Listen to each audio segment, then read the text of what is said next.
No, gracias a ustedes por la invitación.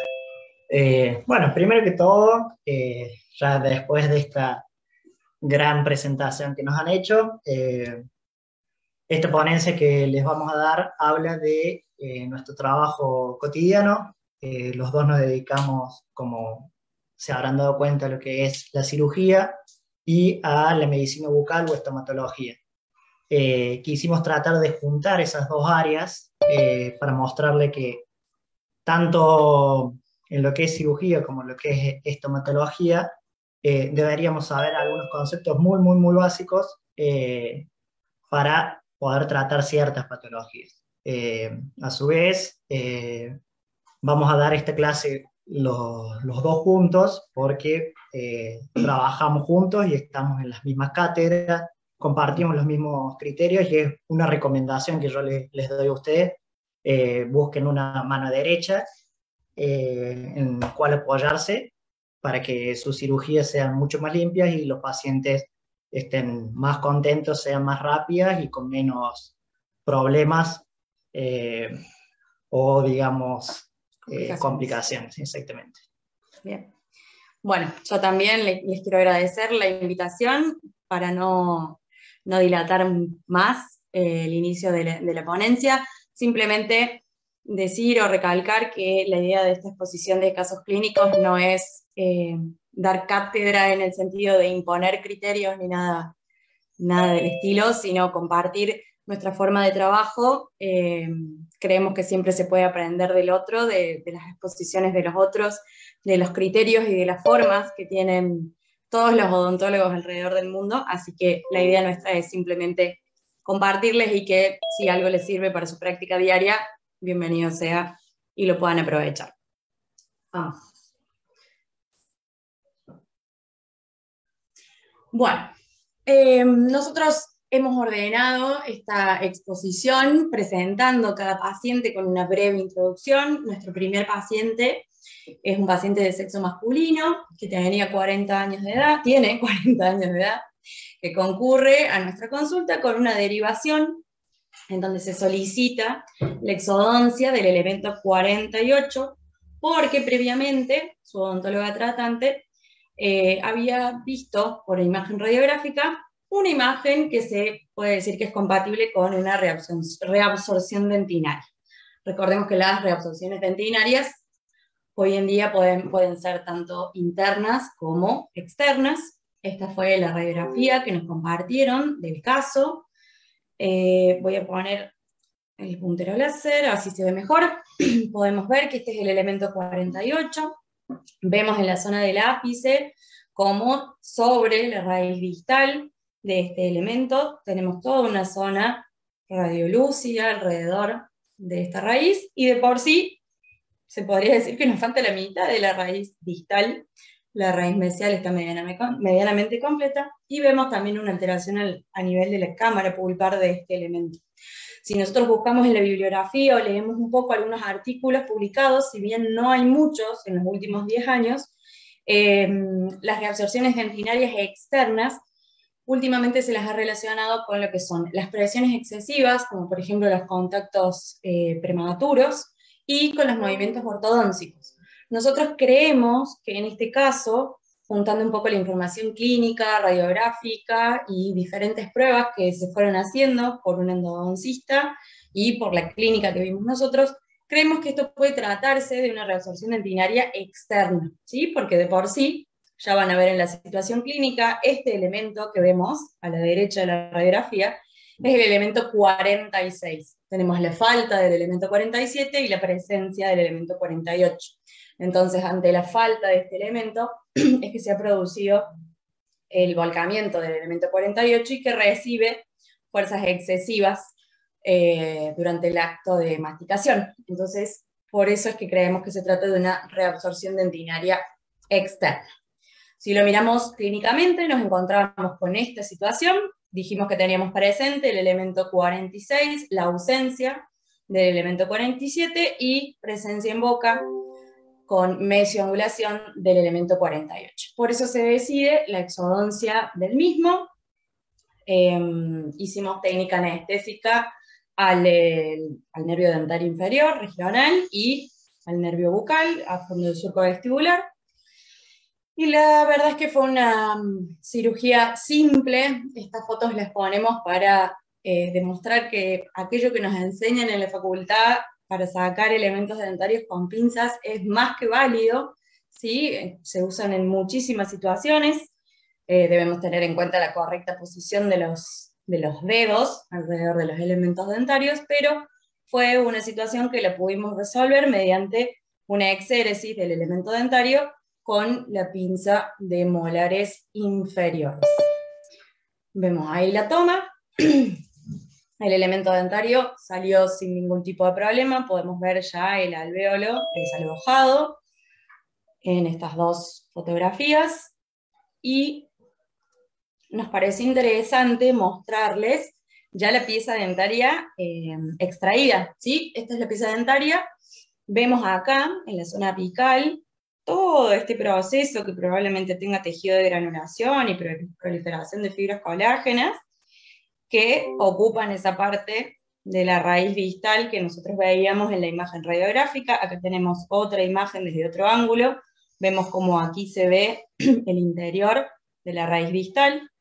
Y una vez que le sacamos todo ese tejido blanco que estaba pegado a los ápices, nos encontramos con justamente la imitación de la imagen radiográfica en el elemento dental. Podemos ver cómo falta toda esta parte de tejido en la raíz distal, cómo se ve el interior de esa raíz, incluso el canal radicular, y vemos acá en el reflejo lo finito que había quedado esa pared de la raíz distal. A pesar de eso, fue una cirugía que salió muy limpia por el mismo proceso inflamatorio que tenía alrededor de esta pieza dentaria. Y acá una última foto, también la pieza quirúrgica limpia. Siempre la sacamos sobre un espejo, para así podemos ver el reflejo, veamos cómo tiene la raíz mesial, las raíces mesiales completas y la reabsorción que veíamos ya radiográficamente en la raíz distal. Bien. Ahora vamos a ver otro caso clínico de un paciente femenino de 22 años de edad que resultó bastante sorprendente. Ya les vamos a ir contando el caso en sí, no muy afortunado para la paciente, pero pudimos resolverlo. Vemos, lo primero que vemos acá es la indicación de exodoncia del elemento 48 y el elemento 18, que fue programado para hacer en un solo acto quirúrgico. En esta radiografía, en esta ortopantomografía o panorámica, vemos lo que es el elemento 48 con lo que es el saco pericoronario ligeramente ensanchado, y por detrás o por distal de la raíz distal vemos esa zona radiolúcida, en la cual nos da a pensar que esto está generando algún crecimiento.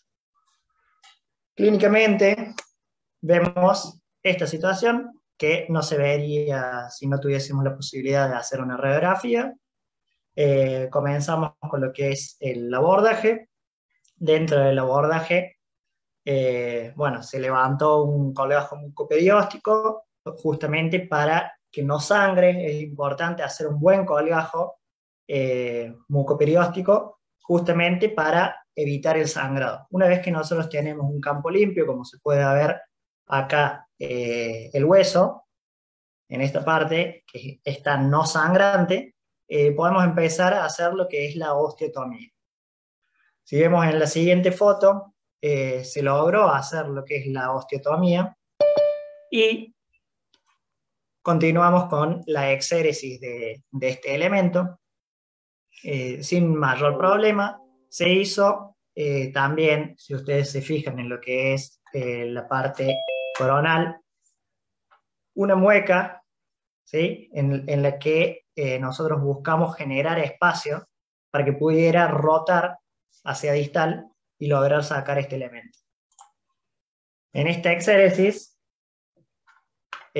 nos encontramos con este tejido, que era lo que se veía dentro de la radiografía. De nuevo, muy importante lo que es la planificación. y más abajo se encontraba este tejido que nos pareció a la clínica y al tacto que era meritorio mandarlo a analizar porque no nos convencía que fuera un saco pericoronario, ¿sí? ¿Cuáles son las pautas que nosotros tuvimos para decidir enviarlo al anatomopatólogo? Justamente la consistencia. Y si nosotros vemos, dejo un poco que decir la fotografía, pero si nosotros vemos a esta altura, vemos una condensación y al tacto se sentía duro. Entonces, por las dudas decidimos mandarlo a anatomía patológica. De nuevo, acá resaltando un poco y lo que es la planificación, que es importante, más allá de que está muy cerca de lo que es el dentario inferior. Las radiografías coincidió con lo que es la clínica. Al mandarlo, nos dio este resultado que nos facilitó el doctor Maximiliano Ramírez, que es el titular de la cátedra de patología de la Universidad Católica de Córdoba, y al tener contacto con él nos facilitó lo que es la histología. Y en esta histología, él nos relata que esta situación clínica que nosotros veíamos media extraña, tanto radiográfica como clínica, dio que era un quiste odontógeno, ¿sí? Este quiste odontógeno simplemente se tiene que controlar, puede venir de lo que son los restos de Malasés, pero se le informó al paciente que se había sacado esto, que se iba a mandar anatomía patológica, y simplemente él sabe que debe controlarse al principio cada 6 meses, ¿sí? Porque uno activa, digamos, ese proceso, y después cada 1 año. Acá tenemos un poco más de lo que es la histología, lo que nos llevó a decir que es un quiste odontógeno. Este es otro.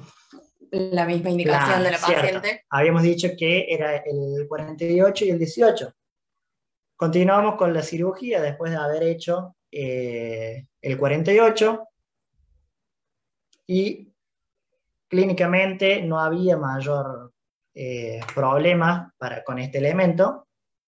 Las fotos son un poco más difíciles de sacar siempre en superior. Logramos hacer lo que es el colgajo. Acá podemos ver el elemento dentario a extraer. Y comenzamos con lo que es la exéresis, ¿sí? Utilizamos un elevador recto para lograr la luxación. Y luego de la luxación logramos sacar parte de este elemento, pero si afinamos un poco lo que es la vista a esta altura, estamos viendo una de las raíces que quedó dentro de lo que es el alveolo. En este momento, bueno, intentamos sacarlo de diferentes métodos y una de las soluciones que encontramos que dice la bibliografía es tratar de buscarla con una lima de endodoncia. Logramos canalizar con la lima de endodoncia, yo no, la doctora que hace más endodoncia pudo canalizarlo, y a través de movimientos de luxación con el mismo elevador se logró sacar esta radiografía estas raíces que radiográficamente no se veían, ¿sí? Pero acá claramente vemos una bifurcación de lo que es la raíz palatina. Dato al margen, esto es realmente difícil, lo hemos intentado muchas veces y es la primera vez que sale, pero bueno, son herramientas que uno tiene para lograr extraer estos ápices que muchas veces se dejan. Yo he dejado raíces porque no siempre amerita sacarlas, ¿sí? También se le dice a los pacientes que ha quedado esa raíz y que uno le va a generar una injuria tratando de buscarla o tratando de sacarla. A veces uno debe saber hasta dónde tiene que llegar para no generar daño al paciente. Bueno, con eso terminaríamos el paciente este. Perdón, puedo hacer una acotación con el caso anterior, que yo siempre que lo muestro lo digo, principalmente por el resultado de la anatomía patológica que tuvimos, que por eso yo en la diapositiva puse si era un saco pericoronario, fue nuestra primera hipótesis, y al final terminó siendo un quiste. Con esto no queremos dejar dicho de alguna forma que todo material que se extraiga o que venga junto o adherido a un tercer molar retenido siempre va a ser un quiste. Simplemente lo mostramos para generar ese punto en donde tenemos que prestar atención justamente a lo que decía el doctor de la textura o de la palpación, si lo tocamos más firme, si nos parece que es algo más elástico, que es algo que se nos desarma en la mano. Eso nos puede orientar a pensar en que estamos ante un saco pericoronario o que estamos ante alguna otra, algún otro tejido, ¿sí? Pero no querer dejar plasmado con esto que cada vez que un tercer molar retenido sea eliminado y venga con tejido blando adherido, hay que mandarlo a anatomía patológica, ¿verdad? Es simplemente poner el punto de atención y tratar de identificar qué es lo que estamos viendo. Nada más, eso era. Gracias. Bueno, acá tenemos otro paciente femenino de 23 años de edad, donde se solicita la exodancia del elemento 28. En la radiografía vemos esta extrusión por falta de los antagonistas de lo que es el elemento 27, ¿sí? Es notorio tanto en la radiografía como en la clínica, ya van a ver las fotos, y este es el elemento a extraer. De nuevo, las fotos son complicadas de sacar en lo que es maxilar superior, pero tratamos de mostrarles estas cirugías. Generalmente son más simples que las inferiores, pero cuando se complican, como por ejemplo en las raíces bifurcadas que acabamos de ver, son muy complicadas. Porque no es fácil la visión y uno empieza a trabajar mucho por lo que es el tacto fino y va buscándolo con los diferentes instrumentos. Dentro de lo que nosotros hicimos en esta extracción fue la anestesia, ¿sí?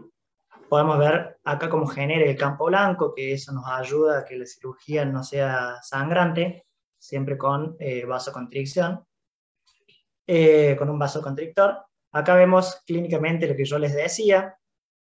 Pusimos esta foto porque nos pareció pertinente salvar lo que es la tuberosidad del maxilar superior, y esto lo logramos con la hoja de bisturí número 12, que si ustedes recuerdan era una con forma de hoz, entonces podés llegar bien hasta lo que es la tuberosidad y lograr esto de acá, que es la incisión por detrás del último elemento, que era este que está extruido, y comenzar a hacer el colgajo.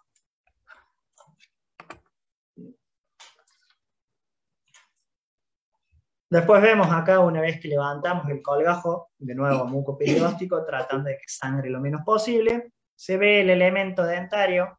Acá tenemos el elemento 27 y este sería el elemento 28. ¿Sí? Fuimos a buscarlo con un elevador recto también podríamos haber usado un angulado, un Klebden, ¿sí? Pero en este caso la paciente tenía una buena apertura bucal, que también es un dato importante a evaluar previo a la cirugía. Uno siempre cita a estos pacientes para explicarle cómo van a hacer la cirugía y ve más o menos cómo va a ser la cirugía. Muchas veces uno se fija la apertura bucal que tienen esos pacientes porque básicamente nos va a ayudar a tener una visión más amplia. Bueno, se logró hacer la exéresis del elemento y la síntesis con puntos de sutura simple, ¿sí? Y acá vemos como por detrás del último molar tenemos el correcto cerrado, digamos, del colgajo. Este otro paciente es un paciente femenino también, con la indicación de una exodoncia del elemento 27. ¿Sí?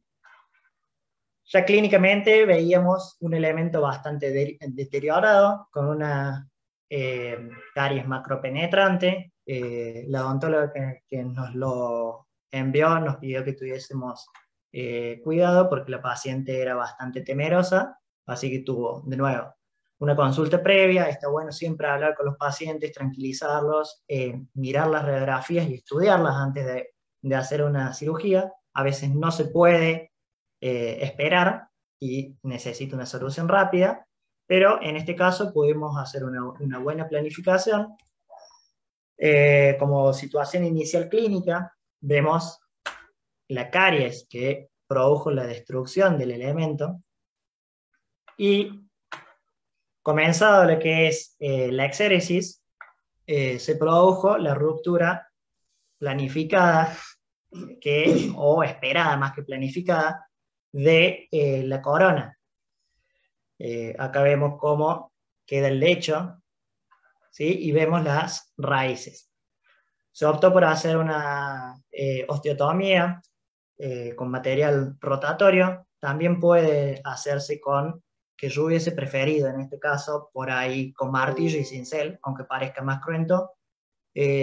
Muchas veces meterse con el cincel ayuda a generar un cabo para lograr meter el elevador y poder luxar ese elemento. Como la paciente era bastante nerviosa, decidimos utilizar material rotatorio. Con esta elección es un poco más agresivo para lo que va a ser la tabla vestibular. Probablemente los implantólogos vean esto y se espanten. Nunca fue la idea sacar tanto hueso, pero a su vez, que no se los mostré, pero en la radiografía se veía una cierta anquilosis de este elemento, que clínicamente la pudimos comprobar porque, a pesar de que intentamos sacar poco hueso, no podíamos lograr la luxación del elemento. Y bueno, a veces hay que sacar mayor cantidad de hueso para poder hacer la extracción. Acá, como yo les decía, si ustedes observan, vemos un elevador pero angulado, ¿sí? Acá podemos ver cómo refleja la luz y a esta altura se genera la angulación. Con ese elevador angulado logramos hacer la luxación, vemos el alvéolo vacío, esa exéresis, y de nuevo la síntesis a punto simple, en donde se trató de lograr un acercamiento simplemente de los cabos de la herida. Recuerden que cuando nosotros tenemos dientes erupcionados, deberíamos cortar un poco lo que es el periodo. Sí, ¿alguien quiere preguntar algo? Bien, perfecto. Si quieren preguntar, a mí no tengo problema, me gusta que sea dinámico, si no, por ahí siento que estoy hablando solo, pero no importa. De todas maneras, bueno, estos puntos, para lograr un cierre hermético debería cortarse un poco lo que es el periósteo, para lograr que se extienda un poco todo el colgajo. En este caso no se hizo, simplemente se hizo puntos simples, ¿sí? Acá vemos la pieza quirúrgica extraída, vemos la parte coronaria que fue extraída en un primer momento, y luego la radicular que estaba semi-anquilosada o anquilosada, por lo que tuvimos que sacar mucho de lo que es la tabla vestibular. Bueno, otro de los casos que nos pareció interesante mostrar, la forma en que nos desarrollamos, es un paciente de sexo masculino, nuevamente, tiene 28 años de edad y también llega a nuestra consulta con una solicitud de que le extrajéramos el elemento 38. Viene con una ortopantomografía previa, que es la que estamos viendo, y al mirar, si bien se tenía que extraer los 4 terceros molares, la indicación más urgente era el elemento 38. Si nosotros vemos este elemento y analizamos todos los reparos anatómicos que tenemos en la cercanía, vemos que hay una íntima relación, o una aparente íntima relación, con el nervio dentario inferior.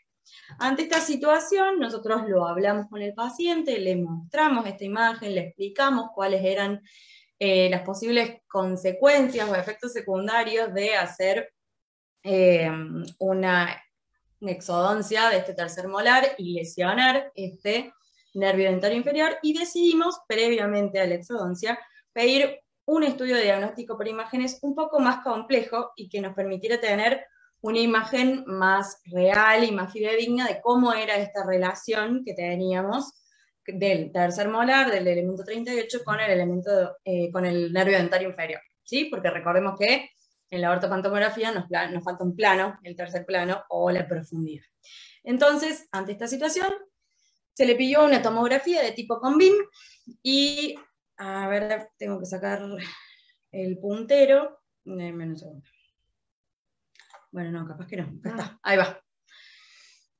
Acá lo que quisimos poner fue un video de cómo se iba viendo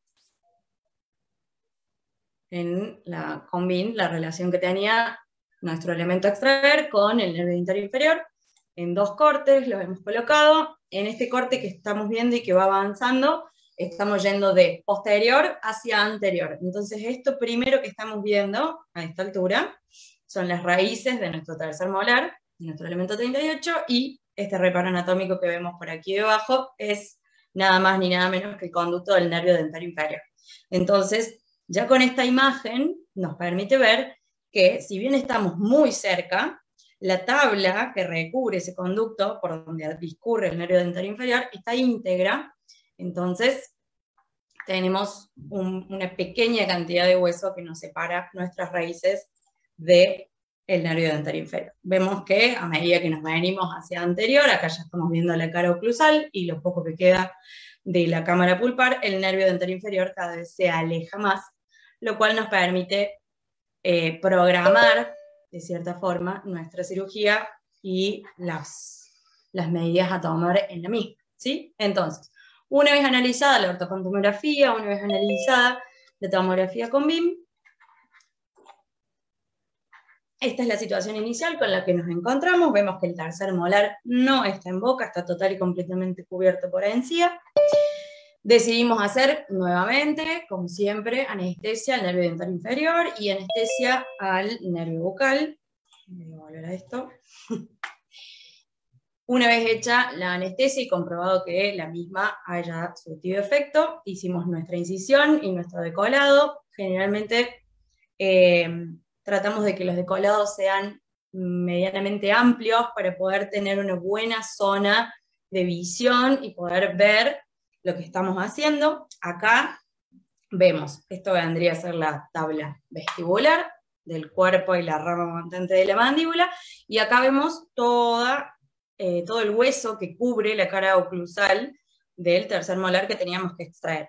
Y si afinamos un poco la vista, acá apenas se deja ver una cúspide de este tercer molar. Entonces esto también nos sirve como guía, si bien teníamos todos los parámetros tomados con la tomografía, también nos sirve de guía para comenzar nuestra osteotomía. Entonces, una vez hecha la incisión y haber logrado el correcto decolado del colejo mucoperióstico, se comenzó con la osteotomía.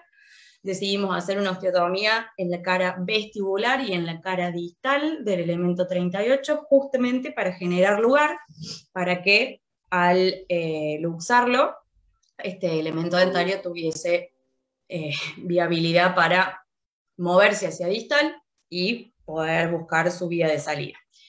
Una vez hecha la osteotomía, hicimos la exéresis también con elevadores. Vemos cómo el elemento dentario comenzó a levantarse. Y finalmente tenemos ya el alvéolo vacío. Fíjense que acá como sigue de forma correcta el colejo mucoperióstico, nos permite seguir con un campo sin sangrado o con el menor sangrado posible. Y por último, por supuesto, la sutura, tanto en la cara distal del elemento que quedó en boca, como en la incisión liberadora que habíamos hecho para tener mayor amplitud en nuestro coleajo. Y acá finalmente tenemos la pieza quirúrgica extraída, el elemento 38, Tiene unas raíces bastante prominentes, pero a pesar de todo ello, logramos que la pieza salga in toto, ¿sí? O salga totalmente de una sola vez. Bueno, acá podemos ver un paciente de 38 años de edad, masculino, que fue derivado un domingo, me acuerdo, y nos cuenta que le habían intentado hacer una extracción de este elemento 48 y que no la habían logrado. Nuestros colegas habían intentado hacer la cirugía a través de una exodoncia simple, o sea, con pinzas, y produjeron lo que es la fractura de la porción coronaria. Ese domingo, esta persona no estaba en Córdoba, pero fue derivada por una colega ante esta situación que ya lo habían intervenido y no se sabía bien porque no teníamos una radiografía para ver ante qué nos íbamos a enfrentar. Le dije que fuera a hacerse una tomografía, él consiguió un turno y pudo hacerse la radiografía panorámica y nos encontramos con este elemento, ¿sí? En donde ya habían perdido la parte coronaria y se planificó inmediatamente la cirugía. Él viajó y llegó el lunes a Córdoba. Una vez que lo vimos bien temprano por la mañana porque estaba muy dolorido y la sensación de dolor no calmaba con ningún analgésico, con nada. Realmente él viaja, eran 260 kilómetros, no me acuerdo bien de dónde era, pero un viaje bastante largo, y cuando llegó nos encontramos clínicamente con esto, ¿sí? Vemos la parte que ha quedado de la corona. Levantemos lo que es el colgajo mucoperióstico, nos metemos también con un elevador recto y logramos hacer la exéresis, o sea, la luxación del elemento. La verdad que no fue muy complicado. Uno, cuando ya viene derivado o de una cirugía previa, uno tiene que pensar que ese elemento o está o está anquilosado, o tiene raíces medias divergentes, algo que nosotros no podemos lograr ver en la panorámica, pero no fue el caso de este paciente, por suerte, porque con el dolor que venía, cuando se alarga la cirugía, el postoperatorio de una segunda intervención es bastante cruento. No fue el caso. Como vimos que ya habíamos anestesiado, como dijo la Pauli, el nervio dentario inferior a través de la anestesia troncular y el nervio bucal por vestibular, nos vimos que hacia adelante tenía un resto radicular, este de acá, que pertenece al elemento 46, y al estar anestesiado decidimos, sí, pusimos 36, pero no importa. Sacamos ese resto radicular y la cirugía postoperatoria fue bastante satisfactoria, digamos, para el paciente nos agradeció un montón. Y bueno, estos son algunos casos que son de urgencia atender. Y ahora vemos la pieza quirúrgica. Como podemos ver acá tenemos lo que es la cámara pulpar expuesta, por eso él sentía tanto dolor, ¿sí? Esta es parte de la corona que se fracturó al intentar luxarlo, ¿sí? Y observamos esto. De nuevo, la planificación es importante, por ahí nuestros colegas no supieron diagnosticarlo bien. Es más, creo que no le habían hecho una radiografía. Es muy importante hacer una radiografía previa para cualquier extracción. Nos da tranquilidad y le da tranquilidad al paciente también. Bueno, otro caso clínico, también quirúrgico, de terceros molares. En este caso es una paciente de sexo femenino de 25 años. que primero que se le habían solicitado la extracción de los 4 terceros molares, pero decidimos empezar por la exodoncia del elemento 48 y fuimos planificando junto con el paciente una cirugía a la vez. Cuando vemos la ortopantomografía de la paciente, nos encontramos con estas situaciones, específicamente en los terceros molares inferiores. Yo personalmente a este caso siempre digo que estos terceros molares son las bailarinas por la dislaceración que tienen tanto las raíces mesiales como las raíces distales.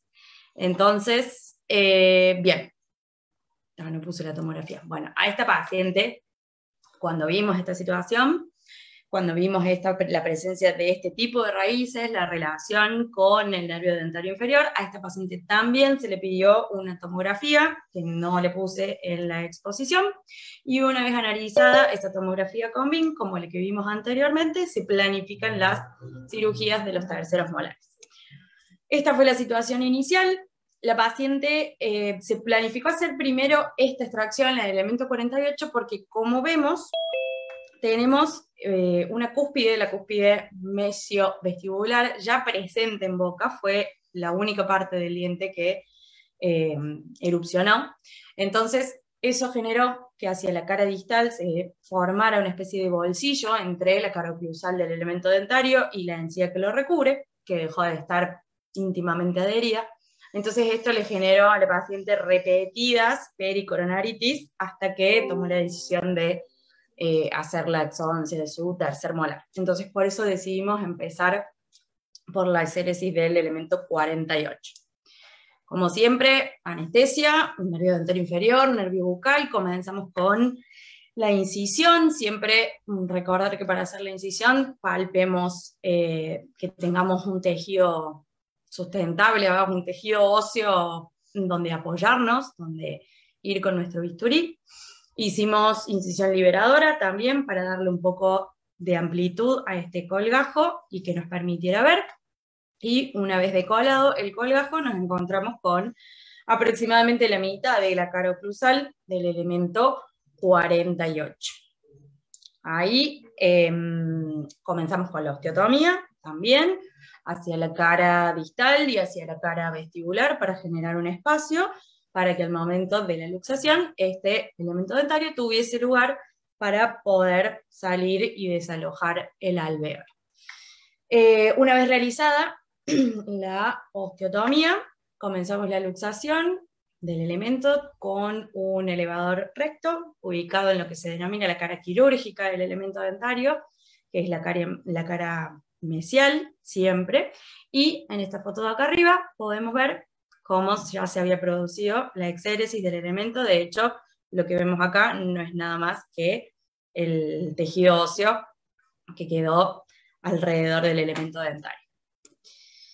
Una vez hecha la exéresis, se sutura nuevamente, la incisión realizada hacia distal del último molar y la incisión liberadora para darle amplitud al colgajo. Y acá, esta es la foto que más me gusta de este caso, vemos la pieza quirúrgica o el elemento dentario extraído. Fíjense la curvatura que tenían estas raíces. Sinceramente yo pensé que esto se iba a fracturar en el medio de la cirugía, pero bueno, acá justamente la idea de esto es recalcar lo que nosotros venimos nombrando de la planificación de la cirugía, de planificar en cuanto a medir las tablas óseas, los márgenes óseos que tenemos, cuánto hueso sacar, por dónde ingresar, hacia dónde hacer los movimientos, dónde va a estar el fulcrum de esta pieza dentaria. Vemos también que salió acá con un tejido blando, parte de su saco pericoronario, pero gracias a Dios y a la planificación salió intacto. Así que muy contentos con este caso. Bien, a mí me gustaría volver un segundito. Volver. De este caso, obviamente, nosotros lo planificamos pensando que se iban a quebrar esas raíces, se iban a fracturar, y la paciente sabía perfectamente que estaba la posibilidad de que fuera una cirugía mucho más cruenta, ¿sí? Para lograr sacar estas raíces a una altura en donde nosotros pensábamos que se iba a cortar a esta altura, íbamos a tener que sacar bastante hueso. La cirugía fue planificada pensando que se iba a quebrar, y siempre hablando con los pacientes.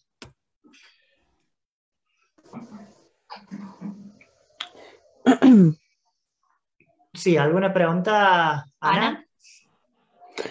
No, no, bueno, solamente quería saber, al momento de extraer ese tipo de raíz, viendo que estaba tan cerca del nervio, no es probable rasgar, o sea, no aumenta la posibilidad de que se rasgue, de lastimarlo. Sí, de hecho, bueno, esa es... Por eso pedimos la tomografía, que no lo pudimos poner acá, la verdad que nos olvidamos, pero sí se pidió una tomografía bimaxilar, en realidad, porque nosotros teníamos planificado hacer la exodancia de las 4 cordales, y se planificó cada cirugía aprovechando la tomografía. De hecho, en el momento, nosotros en la planificación o en la programación de esta cirugía pensamos que estas raíces se iban a fracturar en algún punto, y la verdad que en nuestro criterio, y no es, de nuevo repito, no es para dar cátedra del criterio o para dejarlo asentado, siempre es evaluar en el momento a qué altura se fractura o se genera la fractura de los ápices, porque quizás hablar de una fractura a esta altura, en donde tenemos casi la totalidad o por lo menos 2/3 de la raíz incluidos en el hueso, quizás amerite, evaluando riesgos y beneficios siempre y hablando con el paciente, quizás una fractura de este tipo amerite ir a buscarlo, por así decirlo, o amerite intentar retirarlo. Ahora, si la fractura se produjera a esta altura, en donde lo único que quedaría serían los milímetros finales o el ápice de la pieza dentaria, claramente estaríamos mucho más alejados, primero en cuanto al lugar, ¿sí? O sea que deberíamos pensar en qué instrumento utilizar para llegar hasta esa altura, y quizás sería una situación en la que, charlándolo con el paciente y previamente planificado, estos ápices queden en el lugar, por supuesto con una evaluación posterior, un control posterior. Yo, de hecho, yo tengo ápices de mi elemento 28, ahí me los controlo una vez al año, pero en su momento, cuando se hizo la cirugía y se produjo la fractura de los ápices, mediante una radiografía periapical, lo miramos, lo analizamos y era mucho más cruento ir a buscarlos, sacar hueso, intentar traerlos, que dejarlos ahí y controlarlos. Entonces, siempre sobre la marcha, para los que hacemos cirugía, en realidad para cualquiera de las ramas de la odontología, siempre sobre la marcha uno va decidiendo qué es lo que conviene en cuanto a riesgo-beneficio hacer o no hacer en esas situaciones. Ojalá pudiéramos decir y hacer las cosas como las planificamos. Uno dice, sí, hago tal cosa, y uno se encuentra en la clínica con algo totalmente diferente. Sí, claro. Gracias. ¿Bien? No, de nada. Bueno, esta paciente también, femenina, se ve que hay varias mujeres acá, 16 años de edad, ¿sí? Sí.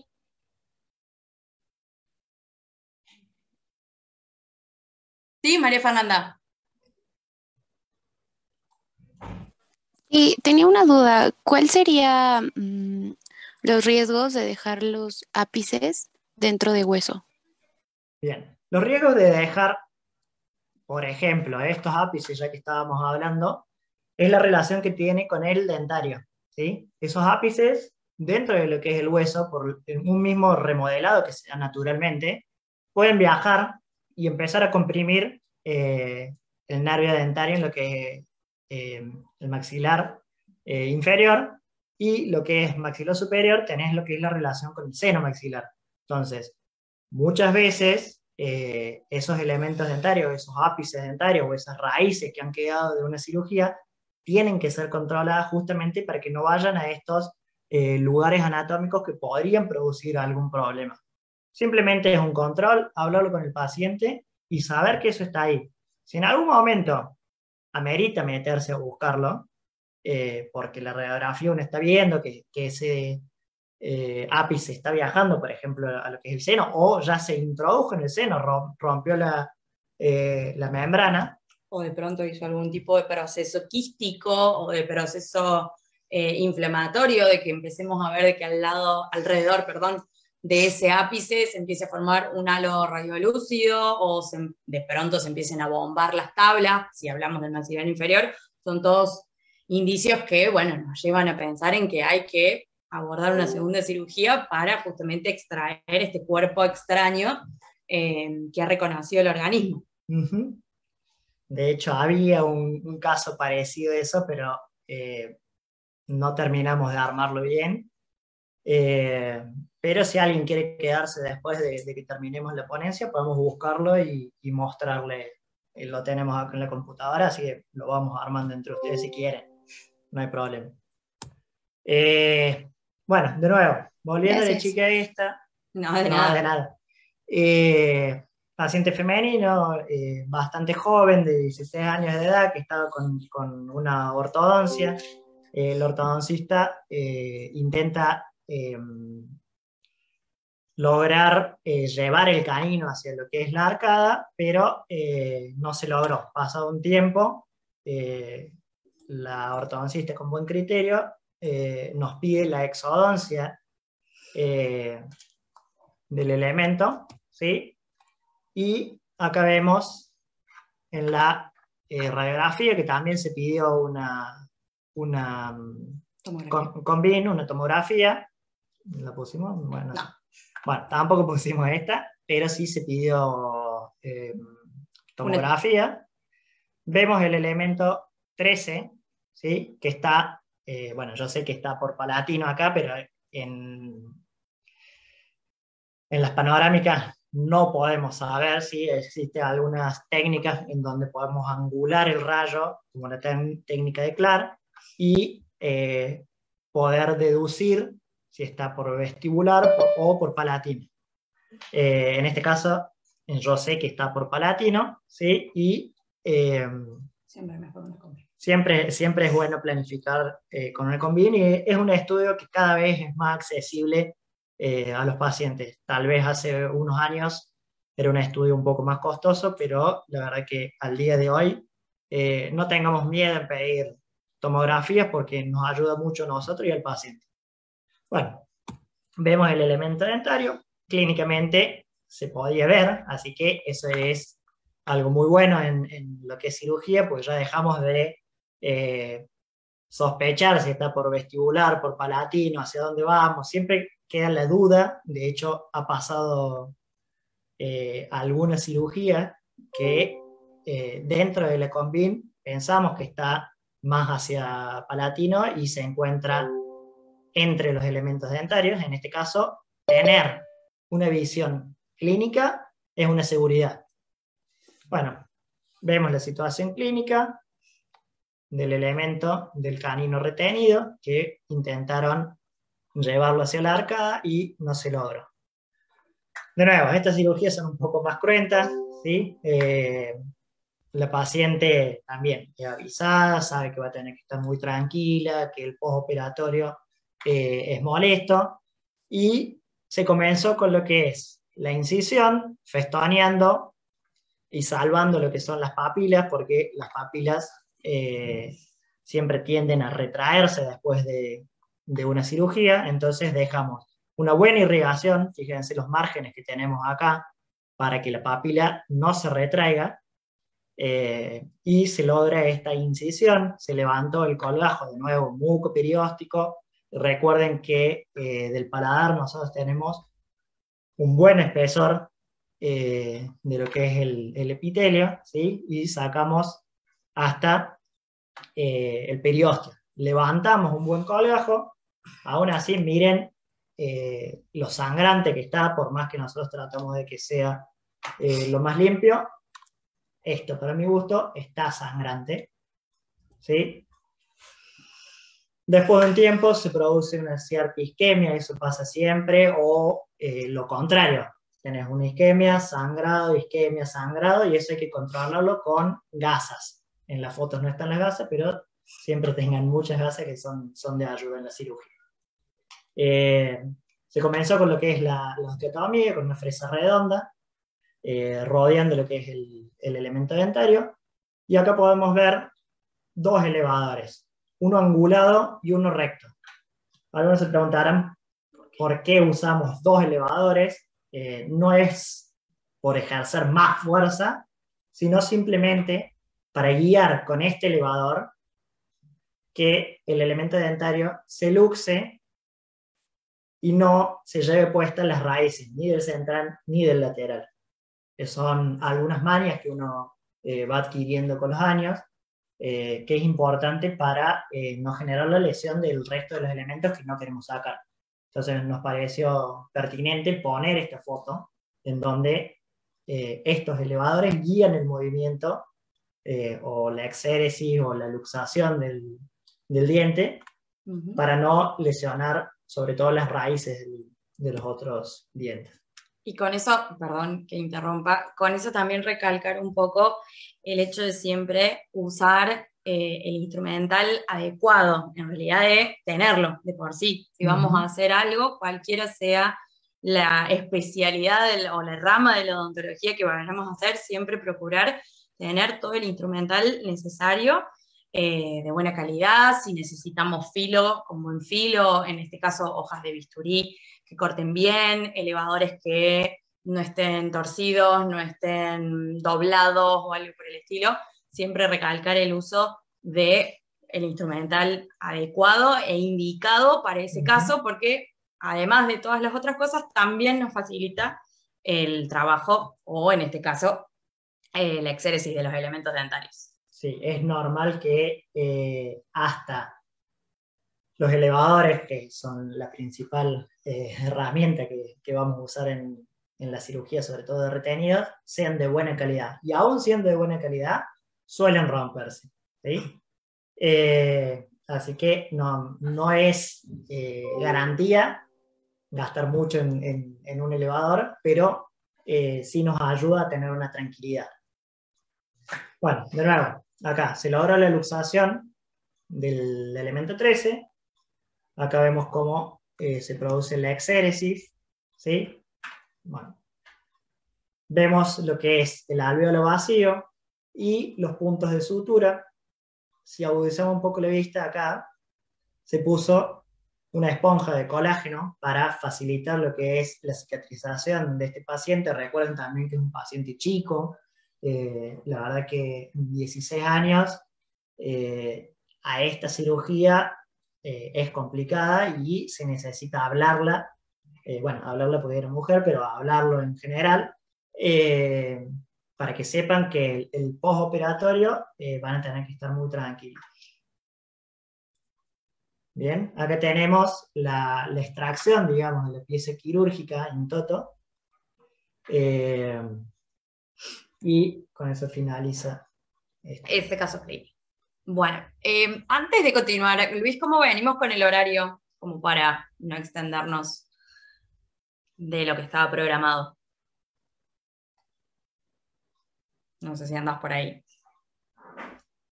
Bueno, si no, seguimos, no hay problema. En el próximo caso clínico se trata también de un paciente de sexo masculino de 56 años de edad, al cual le solicitan la exodoncia del elemento 36 porque se le diagnostica una fisura longitudinal, lo cual es bastante complicado y muchos se preguntarán cómo diagnosticaron una fisura longitudinal. Este paciente llega derivado a nosotros por otra colega.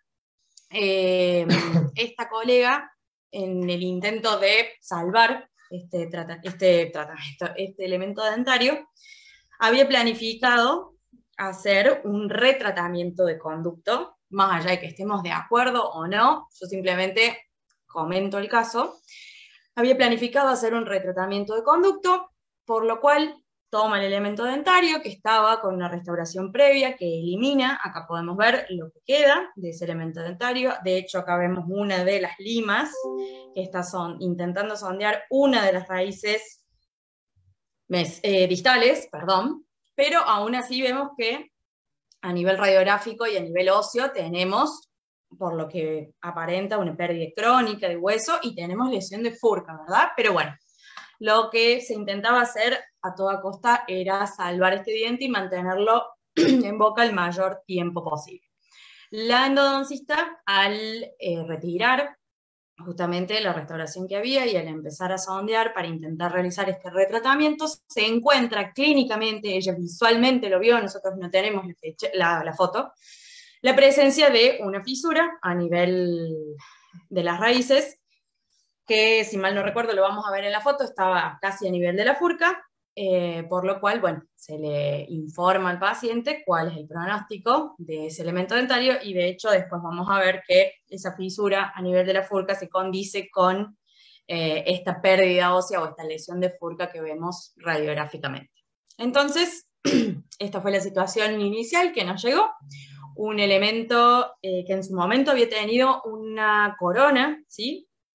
Porque vemos el tallado, y que simplemente estaba cubierto con pasta provisoria hasta el momento de la cirugía. En este caso, bueno, siempre, por lo menos en los casos que me han tocado a mí, siempre anestesia al nervio dentario inferior y al nervio bucal. En este caso, se realizó el decolado, ¿sí? del elemento dentario y se inició con la luxación. Fíjense que acá siempre hay una excepción a la regla. El elevador está puesto no en la cara quirúrgica, que yo había dicho en el caso anterior, que era la cara mesial y vestibular de un elemento dentario, sino que está puesto en la cara distal y vestibular. Esto era porque teníamos la presencia de esta corona, que el hecho de que haya una corona no es que imposibilita la colocación del elevador en esta cara, sino que hay que tener un poco más de cuidado justamente para no lesionar, para no extraer o para no romper esa corona. Entonces, la luxación iba un poco por la cara mesial y un poco por la cara distal hasta que el elemento realmente se luxó. Algo a destacar que nos parece importante es esto, es el uso siempre de una gasa protectora en la cara opuesta a donde vamos a colocar el elevador, ya sea en el maxilar superior o sea en el maxilar inferior. Siempre puede pasar que el elevador se zafe, el elevador se salte, que el paciente se mueva, que nosotros movamos la mano, que hagamos una mala fuerza. Que se rompa la corona. Que se rompa la corona y que este elevador siga de largo. En este caso, si nosotros vemos la dirección en la que está colocada el elevador, si esto siguiera de largo, va directamente al piso de la boca. Y todos sabemos lo irrigado que está el piso de la boca. Nadie quisiera tener ese tipo de accidente. Ya sea el piso de la boca, ya sea la lengua o cualquier tejido adyacente de la cavidad bucal, siempre tratamos de proteger de esta forma. Entonces, en caso de que este elevador se zafe o se salga de su lugar en el que lo estamos usando, vamos a ir contra la gasa, que además también protege nuestro dedo, ¿verdad? Tampoco poner el dedo solamente sirve de mucho, porque al fin y al cabo terminaríamos lastimados nosotros. Entonces, bueno, nos pareció importante recalcar el uso siempre de la protección del otro lado del elevador. Si estamos en el maxilar superior, exactamente lo mismo, protegemos también con una gasa, porque si el elevador se zafa, claramente iría a parar al paladar, lo cual tampoco sería una lesión con la que nos queremos encontrar. Una vez luxado el elemento, se decidió usar pinza, porque podíamos tomarlo, así que con el uso de la pinza de molares inferiores se produjo la extracción. Fíjense que acá justo la foto está saliendo, vemos cómo esa pasta provisoria incluso intenta salir, pero el elemento dentario salió intoto. Una vez realizada la exodoncia, hicimos un buen curetaje, que en los casos anteriores no lo veníamos nombrando ni lo veníamos mostrando, pero siempre es algo a hacer, siempre es algo a tener en cuenta. El curetaje del alvéolo no tiene que ser un curetaje grosero o violento, siempre tiene que ser muy medido, pero la idea es sacar todo tejido de granulación, todo tejido que se haya formado a partir de algún tipo de infección crónica o aguda, y dejar ese alvéolo limpio y capaz de regenerarse y de cicatrizar. Entonces, una vez, ya te dejo hablar. Una vez hecho el curetaje, vemos acá el alvéolo total y completamente limpio. Bien, dentro de lo que es el curetaje, se trata de no llegar al fondo, justamente por las relaciones que nosotros podemos tener. O con el seno maxilar, ¿sí? Y producir una perforación, o con el nervio, ¿sí? Así que se hace sobre las paredes, en realidad, no tanto en profundidad. Bien. Y acá tenemos, lo que yo les decía al principio, ya el elemento, la pieza quirúrgica, el elemento dentario extraído, vemos la caro-oclusal, y vemos acá como solito, nosotros cuando lo sacamos y lo apoyamos ya sobre la bandeja, el diente se abrió. Entonces ahí pudimos terminar de comprobar la fisura, que si lo uniéramos está bien a la altura de la furca, con lo cual se condice con la lesión radiográfica que veíamos justamente en esa furca. Bueno. Bien.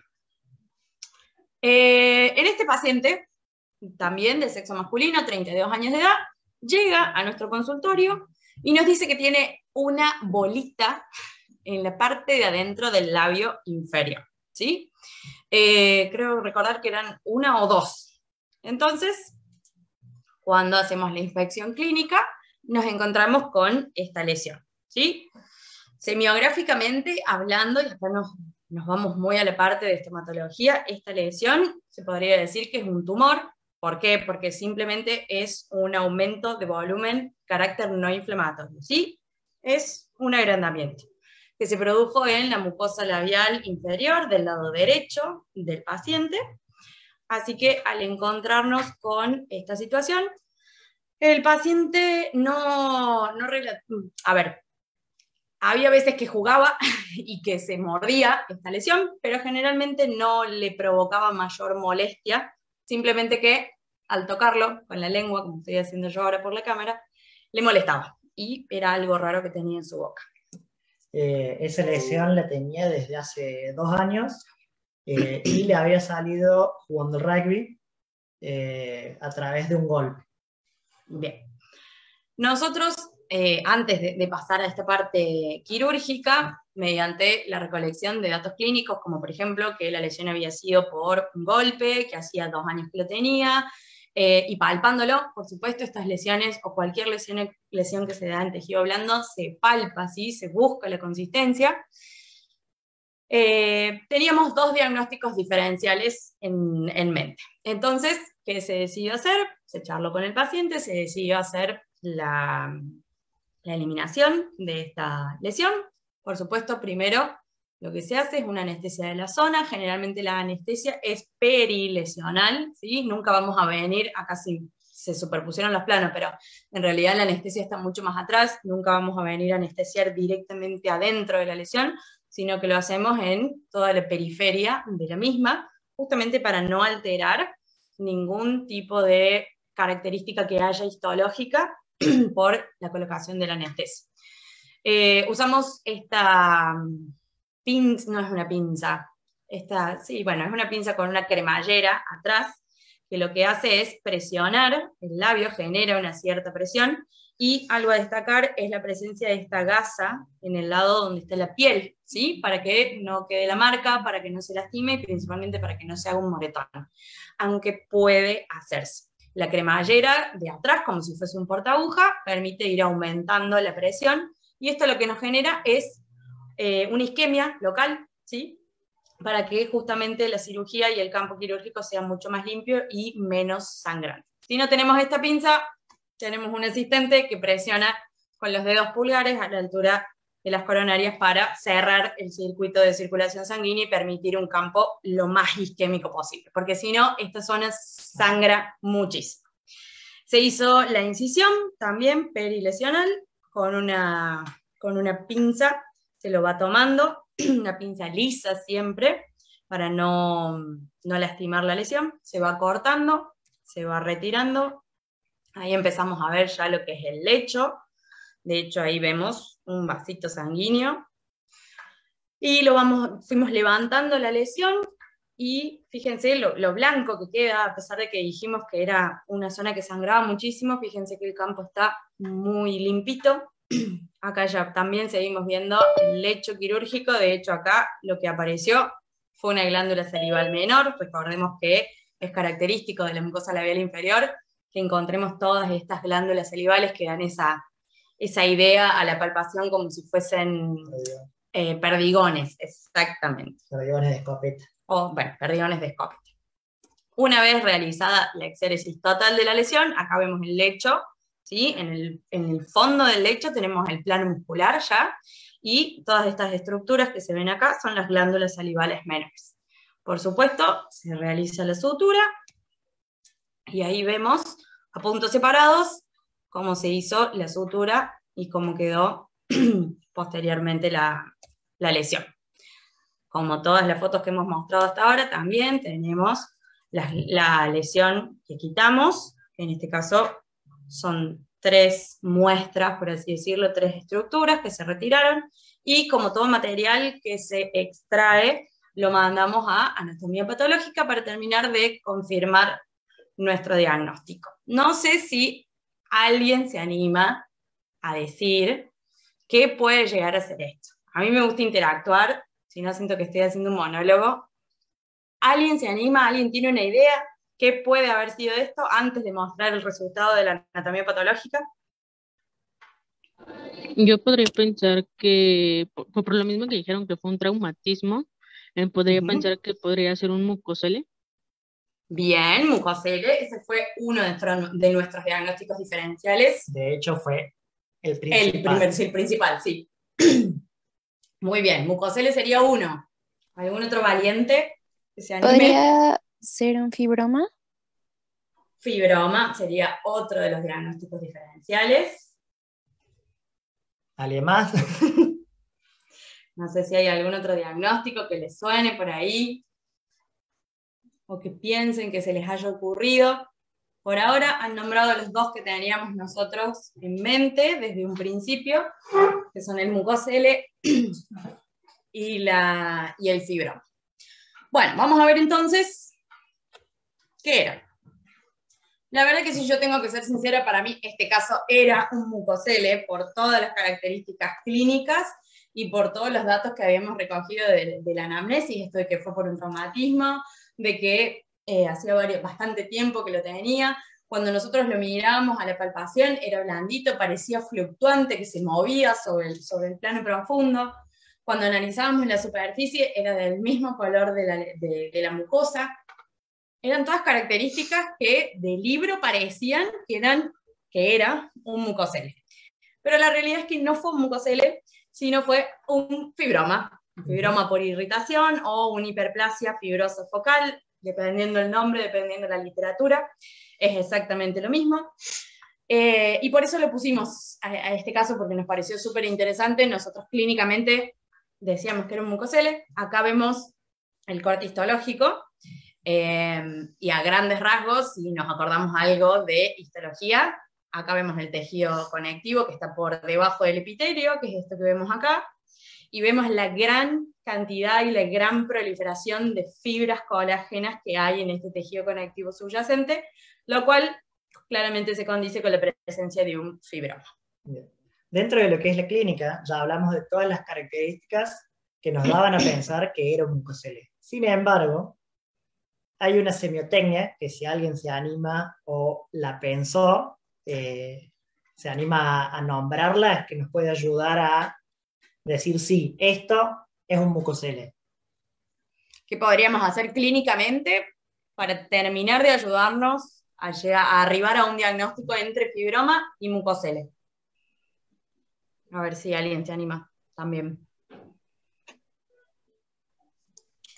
La punción. Muy bien. Muy bien. Uli, muchas gracias, Uli. Lo que podemos hacer es una punción. Sí, dentro de lo que es esa punción, nosotros vamos a buscar la salida de un líquido filante, básicamente la saliva que se va acumulando, ya sea un mucosele por retención, ¿sí? O por extravasación. Ese líquido que se va juntando, esa saliva que nosotros buscamos con la punción, no se presenta en este caso. Entonces, a pesar de que tenía todas las características de ser mucosele, nos quedaba la duda. Cuando nosotros hicimos la punción, salió sangre, ¿sí? Fue un lecho sangrante. La punción, por supuesto, siempre es previa a la cirugía, y esperando encontrar ese líquido filante, ese líquido más bien amarillento. No encontramos nada de eso, encontramos sangre, lo cual también condice con la presencia de un fibroma. Y en estas fotos que vemos acá, también en esta de acá abajo, estas son las glándulas salivales, que si recordamos la pieza quirúrgica que habíamos mandado, había incluidas en esa pieza glándulas salivales. Estas glándulas salivales menores histológicamente son normales, no hay ningún tipo de alteración que nos lleve a pensar en alguna patología de glándulas salivales. Y vemos la extremada cantidad de fibras colágenas o de proliferación de fibras colágenas que hay en el tejido conectivo. De por sí en el tejido conectivo vamos a encontrar fibras colágenas, pero en este caso había una gran proliferación, una gran acumulación de fibras colágenas que daban origen a este fibroma.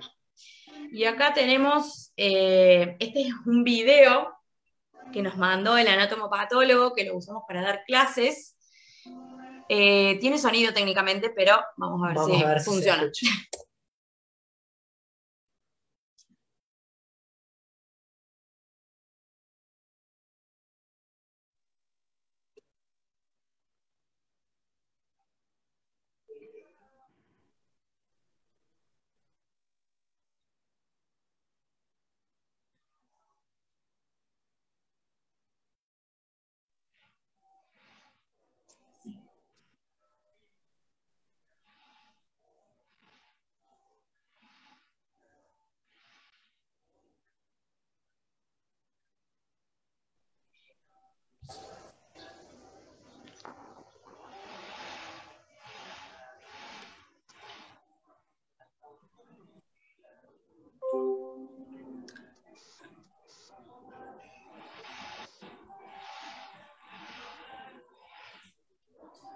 Perdón, ¿se escuchó el video?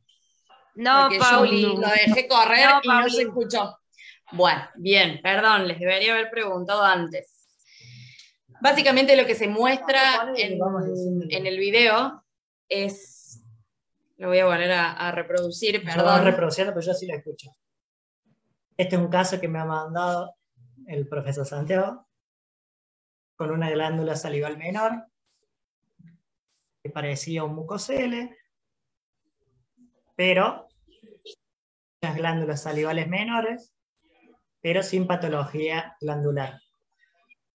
Al lado de todo esto, vemos esta lesión fibrosa, circunscripta, que es una hiperplasia fibrosa o fibroma por irritación. Con un mayor aumento, encontramos células fibroblásticas puestas de forma azarosa y con esta forma cupuliforme que nosotros veíamos clínicamente. La verdad que es un lindo caso que planteaba un diagnóstico diferencial entre un mucocele fibrosado. ¿Se escuchó? Perfecto. Bien, bueno, con esto la verdad que queríamos primero que agradecer, por supuesto, al doctor Maximiliano, que siempre es muy atento en el sentido de mandarnos, si les pedimos fotos, nos manda videos, y la verdad que esto, tanto para el paciente como para nosotros, es muy importante porque nos permite mostrarle también, más allá de que no se entienda la histología, decirle, bueno, esto es lo que estamos viendo, esto es lo que estamos viendo y esta es la lesión que hemos sacado. Y con esto también destacar lo que es el trabajo interdisciplinario, ¿sí? Entre todas las áreas de las ciencias de la salud directamente, más allá de que el trabajo interdisciplinario en una misma rama como la odontología es importante, también es importante con todas las otras ramas de las ciencias de la salud. En este caso, por ejemplo, con el anatomopatólogo. Muy bien. Bueno, estamos llegando al final. Sí, estamos llegando al final. Bien. Este paciente es un paciente masculino de 32 años de edad que le habían, venía con una historia clínica un poco abultada, con 3 años de ortodoncia, que habían intentado llevar el elemento 13 a lo que es el arco. Tuvimos estas radiografías, él tenía, estas tomografías, esta combin, Él tenía una tomografía previa de hacía, 3 años cuando había empezado el tratamiento de ortodoncia. No son estas las imágenes, pero él las tenía. Esta es una imagen que nosotros le pedimos ante esta angustia que él tenía por la situación que pasó con el canino retenido. Dentro de lo que nosotros podemos observar acá, vemos en lo que es el render, el 3D que se está moviendo, el canino, ¿sí? Después podemos ver en un corte, a ver cuál sigue. Bien, en un corte coronal, vemos el elemento 13, como está cruzado, casi abarcando todo lo que es la tabla, ¿sí? Del maxilar superior. En este corte, este es coronal. En este corte coronal también podemos observar la relación que tiene con lo que es el seno maxilar, con las fosas nasales un poco más arriba, que en realidad no se ven acá, ¿sí? Bien, este elemento. Y por último, este sí es un corte sagital. También observamos todas estas características que nos ayudan justamente a hacer un buen diagnóstico y plan de tratamiento para la exéresis del elemento dentario. De nuevo, este paciente llega con una foto previa que nos facilitó él mismo. Vemos esta situación, que ya dijimos, 3 años de tratamiento de ortodoncia, pasó por 3 cirugías diferentes, por eso la angustia que él tenía con el elemento dentario. La primera cirugía fue una cirugía totalmente normal y bien planificada, que se hace para liberar el canino. Se pone un bracket o un botón, lo que se desee para empezar la tracción del canino, y se comenzó la tracción directamente hacia el arco. Si hay alguien que hace ortodoncia, este es un arco no muy pesado, que se llama, sí está dentro de los arcos que son de acero, que son un poco más fuertes, pero debería ser un poquito más grande para poder traccionar el elemento dentario, que nosotros sabemos que los caninos son, sobre todo los superiores, uno de los dientes con la mayor raíz. Pero bueno, se hizo la cirugía, se planificó la liberación y se empezó a traccionar directamente desde el arco. Al ver que no se movía, transcurrido no sé cuánto tiempo, pero 1 año por lo menos, se decidió hacer una segunda cirugía, una colocación de un microimplante a lo que es la altura. A ver si tenemos que Bueno, a lo que es la altura vestibular por detrás de los premolares. De ahí se intentó directamente llevar este elemento a lo que es la arcada, tampoco se logró, pasó otro 1 año y medio, ya llevamos 2 años y medio de tratamiento. Me empezó a consultar a mí, yo suelo hacer ortodoncia, la verdad que no me gusta meterme, digamos, en el plan de tratamiento de otro ortodoncista. La verdad, cada uno tiene su forma de trabajar. Simplemente le dije que hablara con su ortodoncista y que le dijera que intentara llevarlo al arco o que buscara otra solución, a lo cual, después de las preguntas que hizo este paciente a su ortodoncista, la ortodoncista planificó una tercera cirugía en la cual le dijo que se hizo una corticotomía. No sé si alguien sabe lo que es esto. Básicamente es levantar un colgajo, generar fenestraciones en lo que son el hueso para facilitar la reabsorción y la estimulación de las células óseas, ¿sí? Sobre todo los odontoblastos, ¿sí? Y los odontoclastos, ¿sí? Una es para la reabsorción y otra es para la producción de hueso. Nosotros necesitamos generar hueso y reabsorber hueso, si no, esos elementos quedarían en el aire. Bien, después de esta cirugía estuvo otro tiempo más y no se logró mover el elemento dentario, por lo que el paciente, muy cansado, decidió sacarse el canino retenido. Acudió a nosotros, se planificó la cirugía con la tomografía que le mostramos hace un momento. De nuevo, se hizo una incisión, no hicimos mucho hincapié en los tipos de bisturí, pero para estos casos se utilizó una hoja 15C, ¿sí? Que es un poquito más delicada. Por ahí para los terceros molares me gusta utilizar una hoja 15 porque se desgasta menos. Pero bueno, acá usamos una 15C para lograr respetar sobre todo lo que eran las papilas, que ya las habíamos dicho. Entonces se logró la incisión, se hizo el decolado.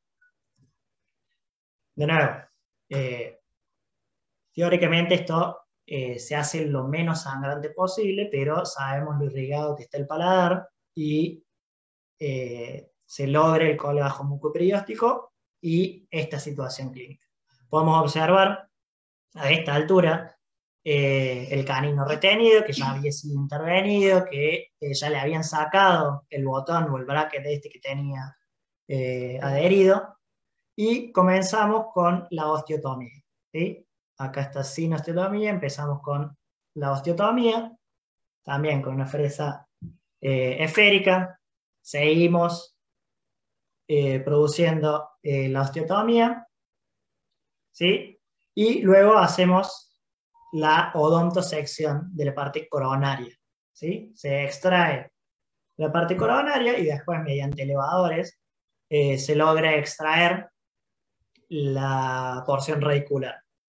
Este es el lecho quirúrgico, fíjense el espacio, la cantidad de hueso que se ha sacado para lograr la extracción del canino.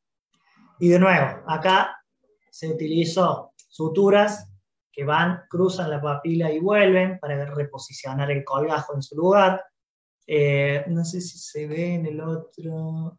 Bueno, acá, si ven acá, podemos observar que para facilitar lo que es la cirugía, nosotros hicimos 2 puntos tractores y hacia atrás nos dirigimos a la zona 2, digamos, del maxilar superior, e hicimos un punto entre los dientes para que no tengamos que estar teniendo ahí constantemente, simplemente con un punto tractor nos queda el campo libre y ganamos manos del asistente para que nos ayude a liberar.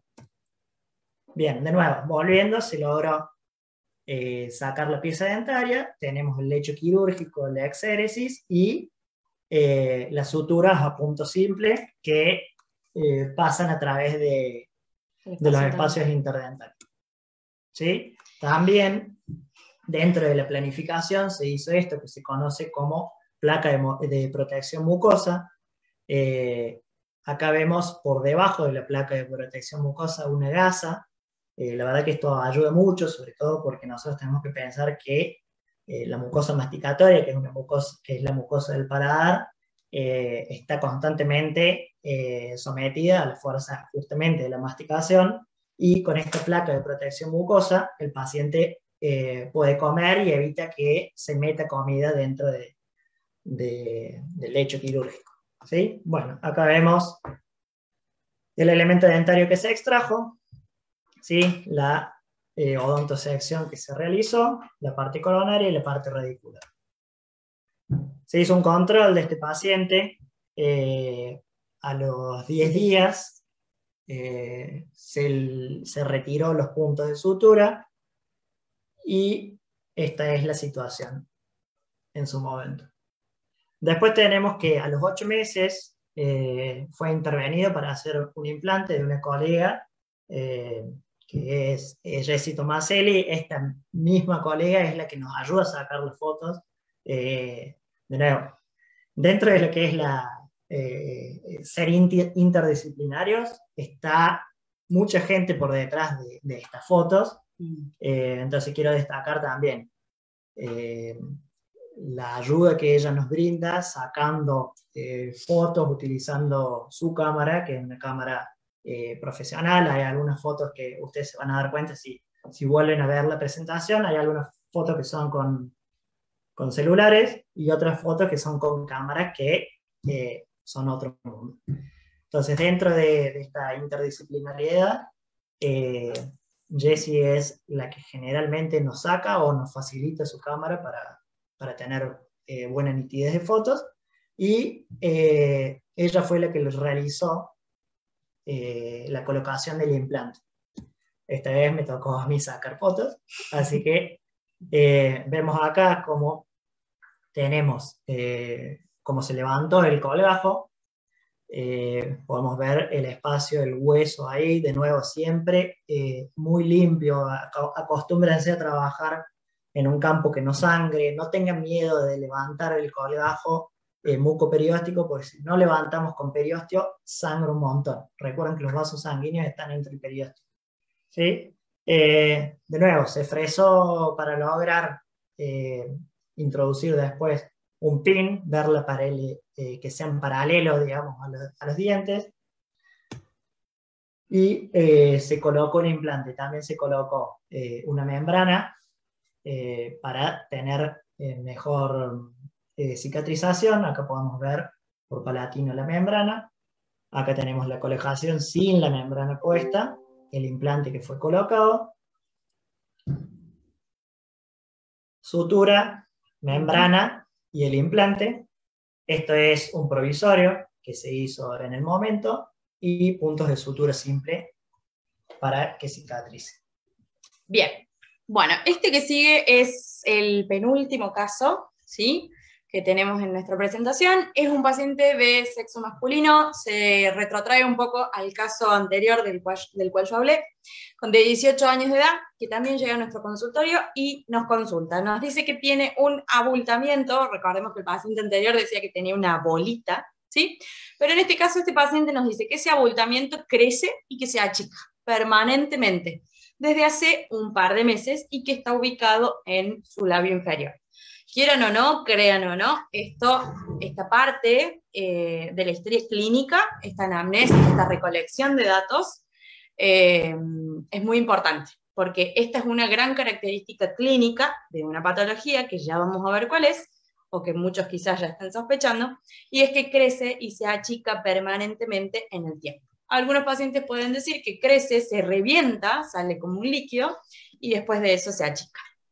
Entonces, la situación clínica con la que nos encontramos era esta, ¿sí? Vemos también un aumento de tamaño en la mucosa labial inferior, del lado derecho. Vemos como la superficie de esta lesión o de este abultamiento es exactamente igual a la coloración del resto de la mucosa, o sea que es una mucosa de coloración normal.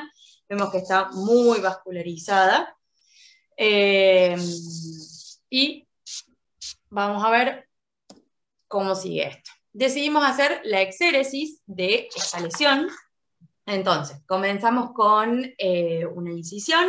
Hay algunos que hacen la incisión de esta forma y van a ver también, como hicimos en el caso anterior, una incisión perilesional, que puede ser a esta altura.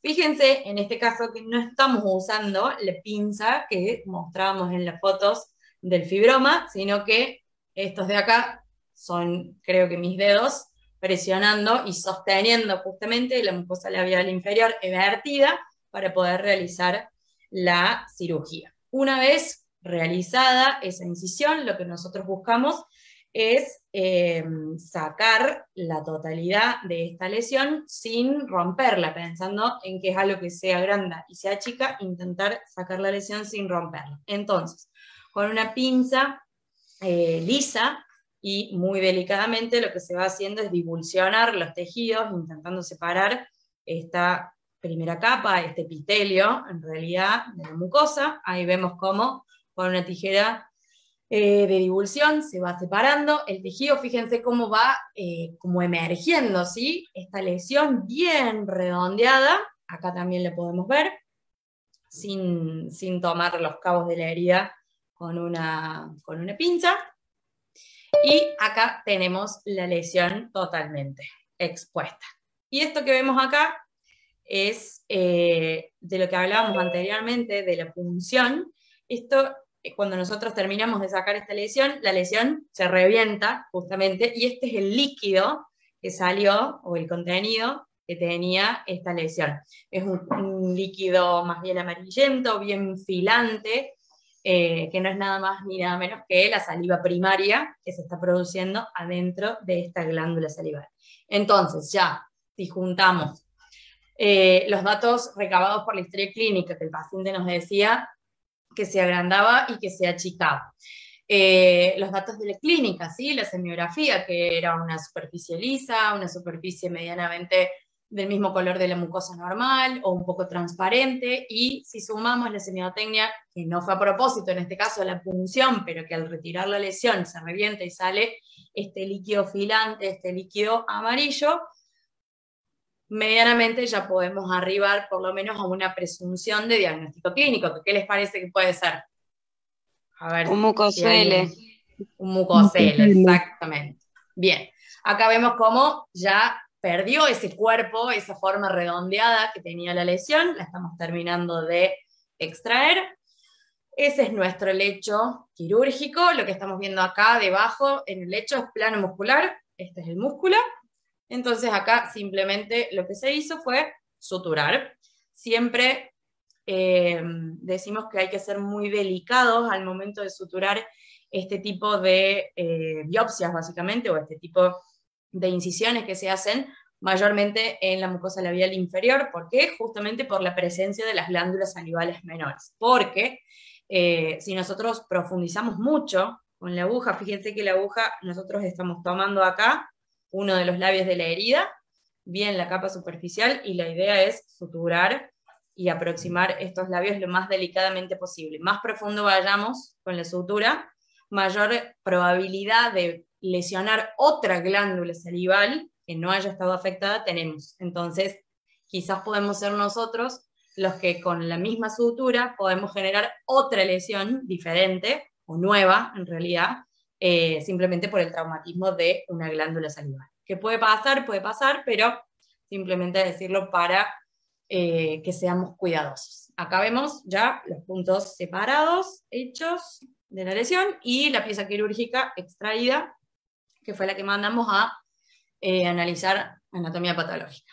Bueno, esto lo pusimos justamente para mostrarles nuestra forma de trabajar. En este caso Santi es el operador, yo estoy de asistente, y tenemos otro asistente más que está con nosotros. Siempre esto de trabajar a 4, a 6, o con todas las manos que sean posibles y nos quieran ayudar. Y ahora sí, el último caso que tenemos. Sí. Sí. ¿Sí? Te escuchamos, Alejandro. No sé qué tal me escucha ahí.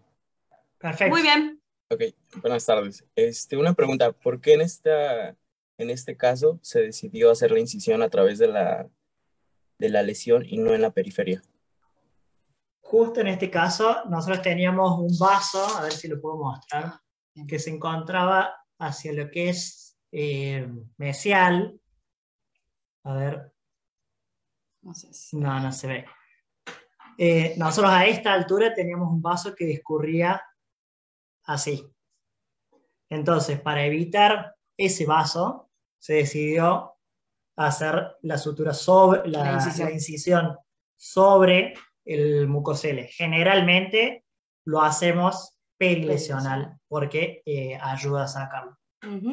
Pero vimos, no se ve en la foto y no me di cuenta yo de eso, que era un buen vaso, se notaba bien el vaso sanguíneo, y la verdad es que queríamos evitar cualquier tipo de hemorragia. Entonces por eso decidimos cambiar la orientación y la ubicación de la incisión, pero simplemente para salvar ese reparo anatómico, en este caso particular. De hecho está la madre, que es una médica pediatra, que cuando nosotros vemos ahí, decimos, acá hay un vasito, y nos dice, ¿va a sangrar? ¿Va a haber problemas? No, le digo, vamos a hacer el corte en otro lado, pero yo no, No pasa nada. no pasa nada. Pero sí, en realidad, justo en este caso, no es normal la incisión en ese sentido. Ay, capaz que se transparenta un cachito. Bueno, acá... Doctora, Sí. una pregunta, ¿y por qué la lesión se cambiaba de tamaño? O sea, se hace grande y chiquita. Eso es característico de un mucosele. El mucosele aumenta, disminuye de tamaño, aumenta, disminuye de tamaño. El mucosele, yo ya lo había nombrado, pero puede ser por extravasación o por retención. ¿Qué quiere decir eso? O que se junta dentro del ducto, ¿sí? O la saliva, perdón, o que está roto el ducto y la saliva se vuelca al tejido de la periferia. Cualquiera de los dos, generalmente el que es por extravasación, va a generar esta salida de saliva por cualquier trauma, o sea, porque tiene un tumor, que ya hemos dicho, que es un aumento de volumen de origen no inflamatorio, el simple contacto, morderse o alimentación o todo lo que tenemos en boca puede generar que eso se rompa. Una vez que se rompe, sale el líquido, cicatriza, se vuelve a juntar líquido, se vuelve a romper. Es muy característico de los mucoseles. Santi, ¿Se por entendió lo eso? general, siempre Sí. se producen los mucoseles por traumatismo, porque el paciente se muerde el labio, entonces vuelve a salir el mucosele si uno no controla este factor que está haciendo que la lesión vuelva a aparecer. De hecho, muy este característico paciente... de la diferencia con el fibroma del caso anterior, que el paciente lo tuvo por 2 años, y entonces a mí me gustaría que remarquen la importancia de la historia clínica y de hablar con el paciente para poder llegar a un diagnóstico más certero, más allá de pedir después la biopsia y el análisis anatomopatológico. Es muy importante. Tal cual, Florencia, es así. Perdón Tanto que es sea así. tan metida, pero... Está perfecto, está perfecto. Todo el que quiera hablar y aportar, a mí me gusta, porque si no estamos hablando de una Y pantalla. también, bueno, yo que hago ortodoncia también tiene que ver con el mismo, por ejemplo, se da en pacientes que tienen apiñamiento en el sector inferior, en donde también el labio se traumatiza en la zona, entonces también antes y después de la cirugía, ver de aliviar la zona para evitar que tanto la cicatrización como para el futuro no se vuelva a formar la misma lesión. Tal cual, es así, es así, Florencia. Este paciente llevaba 3 años con esta lesión en boca. Se agrandaba, se achicaba, se agrandaba, se achicaba, y ella nos decía, no, se agranda, se achica. En los últimos momentos era tan grande, bueno, ustedes han visto el volumen que tomó, que ya le molestaba, porque tenía el labio que no podía hablar bien, le molestaba para comer, se lo mordía, todas estas cosas que, bueno, por eso se decide hacer la biopsia. Perfecto. Como último, ¿este es el último? Sí. Bueno, como último tenemos una paciente de sexo femenino ya grande que llega al consultorio con una consulta con mucha molestia en la boca, molestia en los ojos, se queda en la boca, se queda en los ojos, y nos encontramos con esta boca, ¿sí? Si ustedes ven acá, fíjense cómo está brillosa esa lengua, como si uno pensara en hongos o en alguna cándida. La paciente se le hizo tratamiento para hongos, no hubo mejoría. Podemos ver caries, ¿sí? En lo que es las zonas cervicales de los dientes. Fíjense, bueno, acá tenemos prótesis, más allá de cómo está la prótesis. Vemos estas lesiones, caries en lo que son los cuellos, caries en muchos elementos. Esto es un puente, ¿sí? Entonces vemos un deterioro bastante amplio que nos debería llamar la atención. La paciente también, cuando llega a la consulta, aparte de básicamente que su motivo de consulta era que sentía la boca seca, ¿sí? Que sentía que no tenía saliva, también nos dice que esto en realidad viene sucediéndole desde hace mucho tiempo, que ha consultado un montón de profesionales, tanto odontólogos, médicos clínicos, dermatólogos, incluso otorrinolaringólogos, que ha ido pasando por todos los profesionales de la salud, pero que nadie había logrado darle un diagnóstico definitivo. ¿Sí? Algunos habían tenido aproximaciones o habían dado tratamientos que en su principio funcionaron y después no, o dejaron de funcionar. Entonces la paciente venía bastante angustiada porque venía paseando de muchos años sin saber qué era lo que tenía. Y justamente esto que vemos, si nosotros analizamos el estado bucal, si bien tiene la presencia de coronas, la paciente también nos relata que este tipo de caries que nosotros vimos cuando llegó la paciente era lo que siempre le pasaba. Ella nos relata que se le empezaba a formar caries, que la caries avanzaba, que se le partía el diente muchas veces o que quedaba muy destruido y que finalizaba en la colocación de una corona o, de no ser posible, en la extracción del elemento dentario. Porque de hecho vemos que hay falta de piezas dentarias, de hecho en el maxilar superior directamente tiene una prótesis removible, acá vemos una corona metálica, este elemento dentario también tenía la presencia de corona, entonces la paciente nos relata que esto era algo común, digamos, en su salud bucal, que se le formaban caries, que esas caries no avanzaban demasiado rápido y generalmente terminaba o en la colocación de un perno y una corona o en la extracción del elemento dentario. Común, pero angustiante, por no tener una solución o un nombre a lo que le estaba pasando. Viendo todo esto, nosotros empezamos a pensar, hablando con ella, esto que nos habló, se queda bucal, se queda en los ojos, ella venía con lágrimas permanentemente. Le sugerimos hacer una biopsia de lo que son las glándulas salivales menores para ir a buscar una patología en particular. ¿Alguien va sospechando que puede llegar a ser? Síndrome de Sjögren. Muy bien, Ingrid. Sí. Muy bien, Ingrid. Exactamente. Nosotros lo que sospechamos a partir de, siempre recalco, la recolección de datos en la historia clínica, todo lo que nos dijo la paciente, lo que veíamos en la boca, ya sea en sus elementos dentarios como en sus mucosas, ¿sí? Vemos esa lengua que parecía seca o cerebriforme, se le suele decir a esa lengua. Las mucosas también, más bien sin estar humectadas, pensamos en un diagnóstico de síndrome de Sjögren.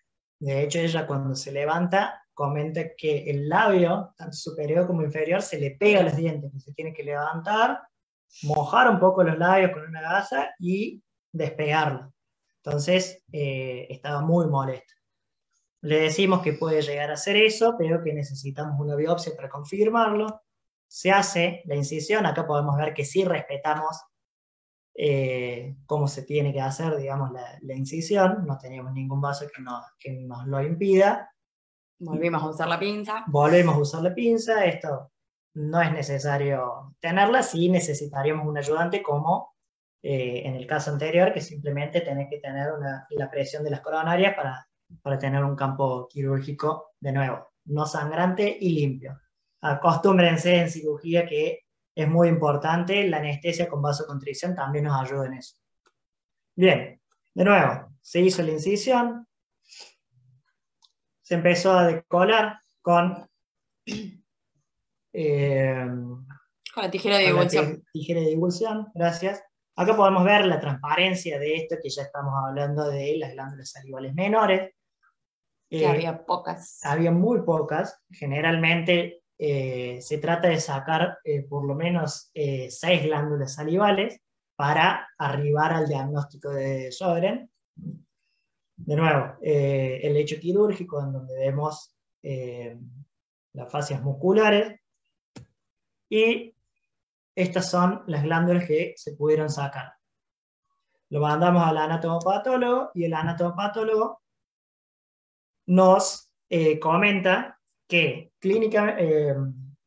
histológicamente abajo del microscopio tenemos presencia de glándulas salivales normales, pero no. Bueno, si agudizamos si agudizamos un poco la visión, vemos estas zonas más basófilas, o sea, más de color violeta, ¿sí? En donde vemos un infiltrado inflamatorio, sobre todo linfocitos. Generalmente se da en Sjögren campos de 4 milímetros cuadrados, que tiene que haber más de 50 linfocitos en ese campo. Y como podemos ver, acá hay muchísimos más, acá hay otro. Este foco se ve bien, ¿sí?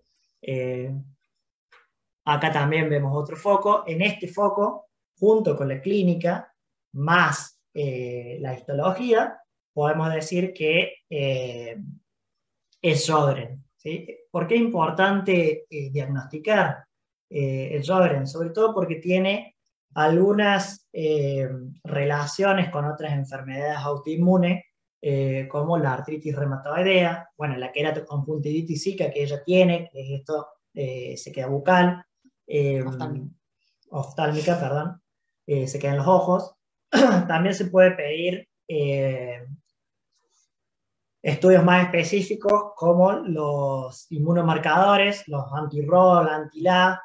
Podríamos hacer también un test que se hace en la conjuntiva ocular, en donde se pone una cintita que se empieza a humedecer, que se llama test de Swimmer, en donde todos esos diagnósticos clínicos e histológicos nos ayudan a llegar al diagnóstico de Sjögren. La verdad que después de que le mostramos esto, dice, nos agradeció un montón, la derivamos también con un reumatólogo, el reumatólogo también nos agradeció porque dice que fue pertinente. Por suerte ella no tiene ni problemas en los riñones, que suelen ser una de las complicaciones que pueden llegar a tener. Hay un Sjögren que puede ser un poco más avanzado o un poco más lento. Ella venía con un Sjögren lento, por suerte, pero simplemente controlarlo, ¿sí? Pues sabemos que todas las enfermedades autoinmunes, como el pérfido, son enfermedades que uno tiene que vivir con eso y tratar de llevarlas de la mejor manera. Con esto terminaríamos la ponencia. Espero que les haya gustado. Si tienen alguna pregunta o quieren volver a algún caso en particular, acá estamos para lo que quieran. Para seguir charlando.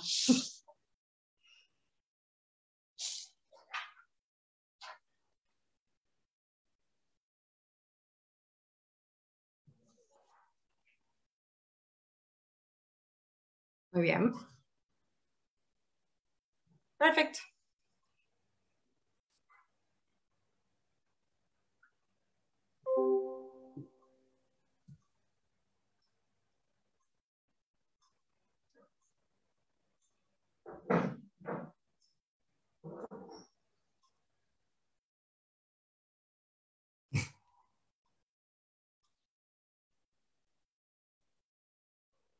Sí, se fueron sacando las dudas.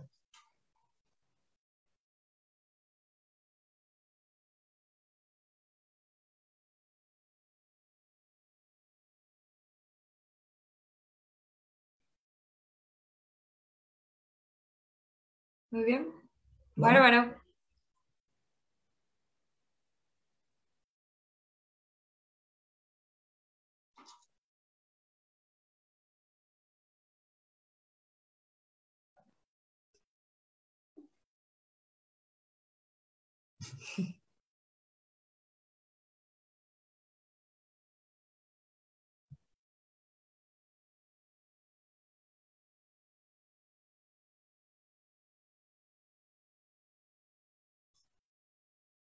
No, gracias a ustedes por la invitación. Exacto. Encantados. Gracias, Luis.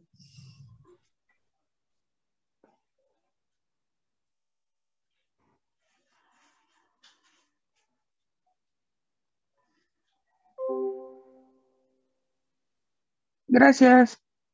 Gracias. Gracias a todos.